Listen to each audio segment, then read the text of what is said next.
Bungur Besar, Jakarta 1970. Seperti biasa, pada saat-saat bulan tanggung, suasana di pangkalan taksi liar itu tampak lenggang dan sepi-sepi saja. Mana malam sudah mulai merambat naik dan hujan turun pula, walau cuma gerimis kecil. Keadaannya tampak sama dalam sebuah rumah makan yang terletak di salah satu sudut pangkalan. Hanya ada 1-2 orang pengunjung. Pemiliknya dan pelayan rumah makan duduk bermalas-malas menonton acara televisi hitam putih di atas meja bar.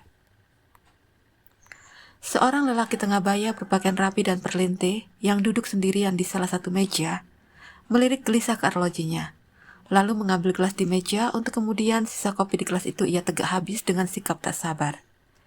Ia bahkan tampak sedikit kesal sewaktu menyambar sebuah tas ekolak yang sebelumnya ia letakkan pada kursi kosong di sebelah tempat duduknya. Ia sudah bangkit untuk pergi, manakala telinga si lelaki tengah baya menangkap suara kecil bernada bimbang penuh harap. "Sepatunya disemir, Tuan." Lelaki tengah baya itu menoleh tak acuh pada bocah lelaki tanggung yang berdiri di dekat kursinya. Lantas dengan sikap tak senang, kaki dilangkahkan sembari tangannya yang bebas menepis bahu si bocah, sebagai pengganti kalimat yang malas ia lontarkan. "Menyingkirlah, kau menghalangi jalanku." Bocah tanggung itu dalam keadaan sudah lelah dan lapar, pikirannya pun sedang kalut. Mengingat seseorang yang ia tinggalkan di rumah, pasti mencemaskan dirinya, karena ia belum pulang-pulang juga. Maka tak ayal lagi, bocah itu bergumam kecewa campur kesal. Mentang-mentang orang kaya. Tidak ada reaksi apa-apa pada langkah pertama, begitu pula pada langkah kedua. Namun di pertengahan langkah ketiga, lelaki tengah baya itu menegun dengan tiba-tiba. Seketika itu juga ia membalikkan tubuh, menatap lurus-lurus ke wajah bocah di hadapannya. Sekujur tubuh lelaki perlente itu tampak menegang kaku. Bahkan sepasang matanya tampak setengah membelalak seakan tak percaya dengan apa yang barusan ia dengar. Tentu saja, reaksi di luar dugaannya itu membuat sang bocah seketika tersadar, lantas ketakutan. Lebih-lebih setelah ekor matanya menangkap gerakan wajah-wajah di sekitar mereka, terutama dari pemilik rumah makan, yang jelas-jelas memandang tak senang ke arahnya. Merasa ucapannya tadi bakal menimbulkan kesulitan besar atas dirinya, si bocah pun mundur, ketakutan menuju pintu keluar. Sebaliknya, lelaki tengah baya itu memperhatikan gerakan si bocah tanggung dengan pandangan khawatir, seakan ia takut kehilangan sesuatu yang paling berharga dalam hidupnya. Sesaat lamanya ia hanya menggerimitkan bibir, saking susahnya untuk mengeluarkan kata-kata. Yang terlontar dari bibirnya tidak lebih dari desen lemah dan gemetar. "Mendekatlah kemari, Nak."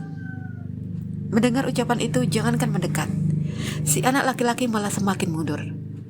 Pas ketika anak itu sudah memutar tubuh untuk ambil langkah 1000, barulah si perlente menemukan dirinya kembali. Suaranya terdengar lebih jelas. Malah anehnya, justru dia yang kini berujar setengah berharap.